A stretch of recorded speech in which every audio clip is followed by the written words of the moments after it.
In today's segment, I'll be discussing about hormones. Let's see what are hormones. Hormones, they are molecules that act as intercellular messengers.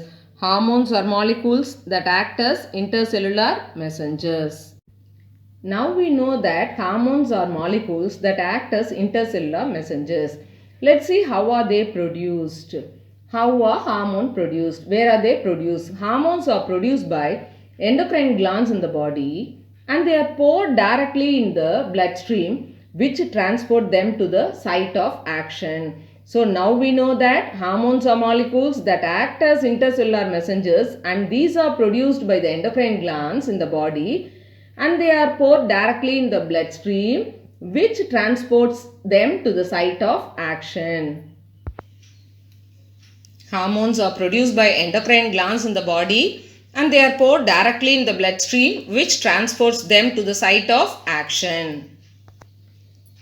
In terms of chemical nature, some of the hormones they are termed as steroids. Example, estrogens and androgens. Estrogens and androgens. Some are polypeptides. Example, insulin and endorphins. And some are amino acid derivatives. Example, epinephrine and norepinephrine. Hormones, they have several functions in the body. Some of the functions are, they help to maintain the balance of biological activities in the body. In the case of maintaining the balance of biological activities in the body, the role of insulin in keeping the blood glucose level within the narrow limit is an example. That is, keeping the blood glucose level within the narrow limit is an example of this function. Insulin is released in response to the rapid rise in blood glucose level.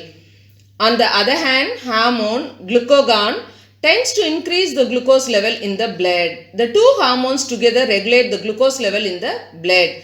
Epinephrine and norepinephrine, they mediate responses to external stimuli. And next one, the growth hormones and sex hormones play a role in growth and development. Thyroxine, which is produced in the thyroid gland, is an iodinated derivative of amino acid tyrosine. Low level of thyroxine leads to hypothyroidism, which is characterized by letharginess and obesity. Increased level of thyroxine leads to hyperthyroidism. Low level of iodine in the diet may lead to hypothyroidism and enlargement of the thyroid gland. This condition is largely controlled by adding sodium iodide to table salt. Steroid hormones are produced by adrenal cortex and gonads. Hormones released by adrenal cortex play a very important role in the functions of the body. Let's see some examples. For example, glucocorticoids, they control the carbohydrate metabolism, modulate inflammatory reactions, and they are involved in reactions to stress.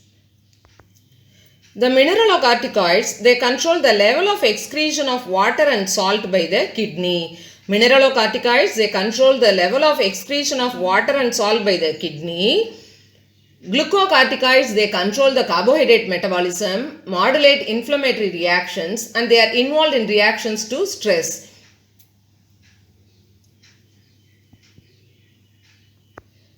If adrenal cortex is not functioning properly, then lack of functioning of adrenal cortex will lead to Addison's disease, which is characterized by hypoglycemia, weakness and increased susceptibility to stress. The hormones released by gonads, they are responsible for the development of secondary sex characters. Testosterone is the major sex hormone produced in males and is responsible for development of secondary male characteristics such as deep voice, facial hair and physical constitution. And estradiol, it is the main female sex hormone and is responsible for the development of secondary female characteristics and participates in the control of menstrual cycle. Progesterone is responsible for preparing the uterus for implantation of fertilized egg.